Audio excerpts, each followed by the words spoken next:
good morning to y'all. So I have something else to say and rant about.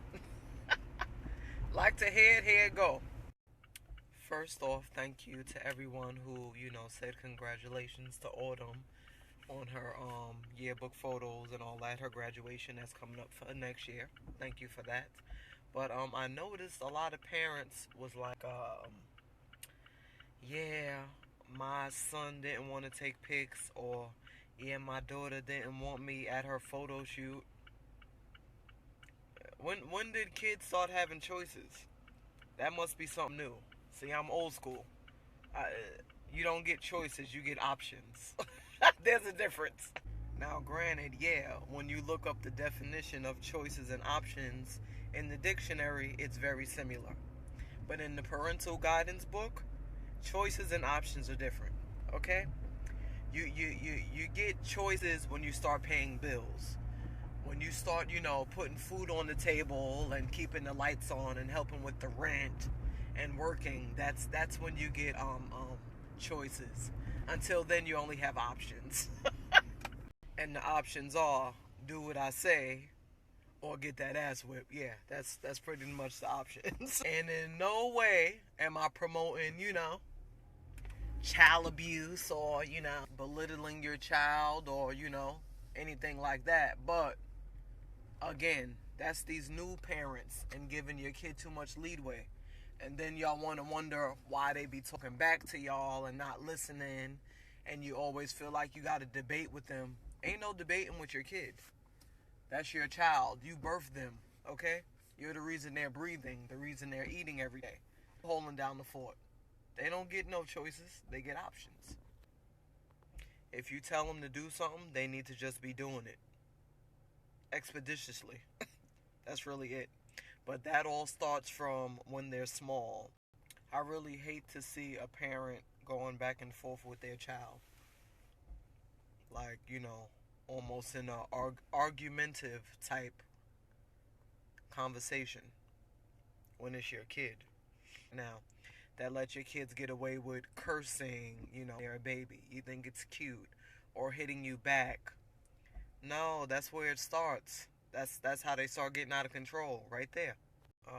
Having adult conversations with your kids, or while they're around, even if your child is in the room and you're having a certain type of discussion, that shouldn't be either. Kids are like sponges, you know what I mean? So they absorb every single thing that's around them.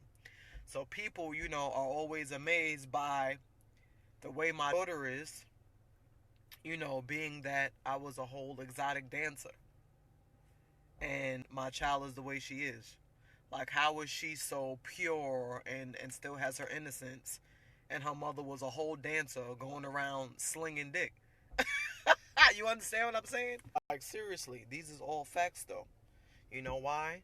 Because never have I used profanity in front of my child. Never have I had certain type of discussions around my child. Never have I brought random women or just people in general, friends, whoever, around my child. I keep her protected, because the world is bad enough. Enough she's going to go to school and be around other kids who aren't being raised properly by their parents. So she's going to get the bad anyway, but it shouldn't be coming from in the household. You understand? Kids need some type of structure and discipline, especially at home. Because guess what? When they're not around us and they're around their friends, they're doing things and saying things that we don't know about. Okay? So I don't, I hope my kid doesn't think for a moment that I don't know that she's a teenager. You know what I'm saying? Be, yeah, my friend was doing this, my friend was doing that. Meanwhile, they probably was doing stuff too. Okay? Alright? So my kid, she's innocent and all that. We were all kids at one point, and that's the part that they fail to realize. Like, we all had to go through the adolescent stage and go through emotions and feelings and things like that. But at the same time, you need to be respecting your parents, because your parents is not your friend. Okay? So that's where y'all got to learn how to draw the line. So again, there's no choices, there's options. You're not your child's friend. You're your child's leader. Again, that doesn't mean you're hitting your child or anything like that. I can't even remember the last time I hit my daughter. She almost never gets hit. But this voice right here, sets you straight. You good. You hear that bass? You hear the bass in my voice? That bass been getting her right her whole life. I probably, if I can count on one hand, she might have got slapped or hit. First of all, she never got beat, but she might have got, slapped, maybe thrown across the room or something. But nah, all jokes aside, I never had to like discipline her physically, really like that. But it's just my demeanor, and you gotta be firm with how you speak to them and let them know when playtime is over. Because it's cool to play and joke and all that. You want your child to be comfortable with you, but not comfortable to the point where they disrespecting you. Because now they overstepping their boundaries. So you got to set boundaries. So all promoting, violence towards your children or anything like that. But if they haven't been popped in a minute and you talking to them ain't working, you might have to pull out the backhand. Just one good time. Every now and then they need a little refresher, Just like you refresh your internet when it's acting up, you hit that good old button. You might need to hit that button. I'm just saying. Especially when you have boys. If you're a single mother raising sons, you got to put your foot down, okay? Because you raising men. So that right there alone, you need to set the record straight every single time. You're raising a man, a boy to a man. All right? Because if he'll disrespect you, then more than likely, as a grown man, he's going to disrespect women. So again, it starts in the home. Straighten that out ASAP, now, like today. Same rules apply if you have a daughter and you're raising her. Whether, you're a single father or a single mom raising a daughter. You got to set boundaries in the house. And also, make sure, either way, if you have a son or a daughter, give them the proper attention they need. Especially these young girls. Okay? Because they out here screaming for attention. And the first thing they do is what? Start having sex or whatever the case, because they're lacking something that they're not getting at home. Alright? So whether you have a son or a daughter, make sure that they know that they're beautiful. Make sure he knows he's handsome.